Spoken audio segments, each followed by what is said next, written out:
Cherche m'ont beaucoup Je ne veux absorbé. pas de patates. Les patates, ça me donne des gaz. Moi, de mon temps, les jeunes gens, ils venaient régulièrement rendre visite à leurs parents. Le dimanche, c'est pour des fêtes particulières. Ils venaient dire bonjour. C'est dommage, tu vas louper toutes les années d'enfance de ton neveu. Toutes ces meilleures années, tu vas les regretter. Parce que ton neveu... Ma paupiette a de l'aérophagie. Elle m'a postillonné planqué vos assiettes. Non, mémé. Maman, bois un verre d'eau. Crache pas sur moi, merde. Ferme ta grande gueule, tu vas attraper froid. Mais... Fais-le, je te botte le train. Sherman, j'ai préparé tout ça pour toi et tu ne manges rien. Eh, arrête, t'es fou, qu'est-ce que tu lui fais au poulet? Tu le scalpes? Tu sais, papa, toutes les calories sont dans la peau des volailles et dans leur graisse, c'est pour ça que je quoi ce cirque maintenant avec la peau et la graisse? Tu sais d'où ça vient, d'après moi? C'est la télé, ça te rend complètement con. Dès que t'allumes le poste, tu tombes sur un ringard qui te parle de perdre du poids ou de faire de la remise en forme, avec des tranches d'anorexique à faire peur. Il juge, mais moi je sais ce qui est bon. Et je vais te dire une bonne chose, je vois vraiment pas pourquoi tout le monde perdrait du poids. Tout le monde n'est pas fait pour avoir le même gabarit. Il faut de la diversité, des petits, des plus grands, des moyens, des nains. Il faut de tout. Je vois pas pourquoi il faudrait qu'on soit tous pareils. C'est comme Oprah Winfrey. Pourquoi elle a voulu maigrir? Pourquoi? Puisqu'elle était parfaite. Oprah était belle. La voilà toute maigre avec de la peau qui lui pend partout. Tiens, Luther Vandross, celui qu'on appelait le Black Pavarotti. Ben lui aussi, il a fait une cure. Non, moi, ça me fait de la peine de les voir déconner comme ça, je vous jure. Eh bien, moi, j'espère qu'Oprah, elle est pas malade. Je lui trouve un air tout drôle. T'inquiète donc pas, elle va comme un charme. Je l'ai vue la semaine dernière dans Compi Confort, mais elle va très très bien. Elle a un nouveau Jules, un grand gaillard, un très bel homme. Il s'appelle Steedman. Oh oui, c'est un beau mec. Moi d'abord, c'est ma préférée. Jenny Jones, Marilyn Cagon, Maury Povich, Letterman, Leno Montel, Ricky Lake. Moi, j'aime bien Géraldo. Mike Douglas. Oh, Mike Douglas.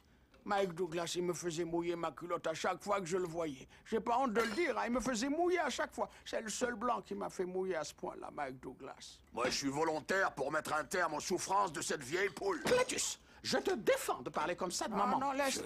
J'ai pas besoin de toi pour me défendre. Amène-toi, Clétus. Amène-toi.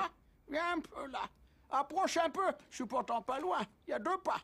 À l'aller, autour, tu repartiras en boitant. T'as que 2 pas à faire, mais tu repars en boitant. Te fuis pas à mes cheveux blancs, je suis assez forte pour te ratatiner la gueule. Tu sais ce que c'est ton problème? Tu fais pas d'exercice, faut faire de l'exercice, regarde-moi. C'est que du muscle. Oh. T'es gros. Moi, je suis musclé. Regardez ma petite paupiette, mon petit Hercule. Montre tes gros muscles. Oh, Hercule, Hercule, Hercule. Dès que tu fais de l'exercice, ton métabolisme commence à grimper. Tu peux bouffer ce que tu veux. Vas-y, allez. Essaye, crois-moi. Comme il est fort. Mon cher Ernie, de récentes études ont révélé que certaines personnes sont génétiquement prédisposées à l'embonpoint. Il n'est pas exclu qu'on découvre un remède. Récentes études, mon cul, ce n'est d'ailleurs qu'une affaire de cul. J'ai un gros cul, ta mère a un gros cul. Clétus. Ah oui, t'as un gros cul, il est monumental, il est énorme. Bon, les gros culs, c'est banal dans la famille. Alors tu t'y habitues tout de suite. Et m'emmerde pas avec tes régimes à la con.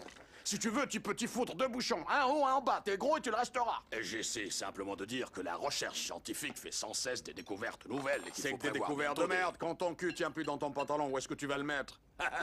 Tu sais, Sherman, j'ai vu l'autre jour une émission qui parlait d'un traitement, le rinçage du côlon. Il disait que tout le monde devrait s'en faire un. Moi, j'ai bien envie de prendre un rendez-vous et de me faire rincer le côlon. Tu veux te rincer le côlon? Eh ben alors moi je vais essayer. Ah, ça dégage. C'est bien rincé là, on dirait. Clétus, mon Dieu. Allez, c'est parti pour un tour. Non, ne pète pas, Clétus, on est à table. Ne voyons. me dis pas de pas péter. Si je veux me dégager le côlon, j'ai le droit, non mais... C'est pas moi qui ai parlé de lâcher des bombes. J'ai dit que je Moi, je voulais t'ai me rien faire demandé, rincer c'est le côlon. toi. Tu veux parler de tes saloperies et moi j'ai pas le droit de péter? Et c'est quoi ces saloperies? Vas-y, explique-moi ce que ça veut dire. C'est J'ai quoi un simplement rinçage dit- à ton avis? Tu crois qu'on va te passer au lave-vaisselle? N'écoute pas ma paupiette. Crache un petit Je peu, fais crache ce que et j'ai respire. envie à cette table. Je suis chez moi. Il vient de prononcer mon nom. Moi, c'est moi qui ai prononcé ton nom. Vieux pétoman. Attends de voir que je te balance ça dans la fente des fesses. Et je peux faire ça toute la nuit. Vas-y, j'espère que tu vas te faire péter le fion.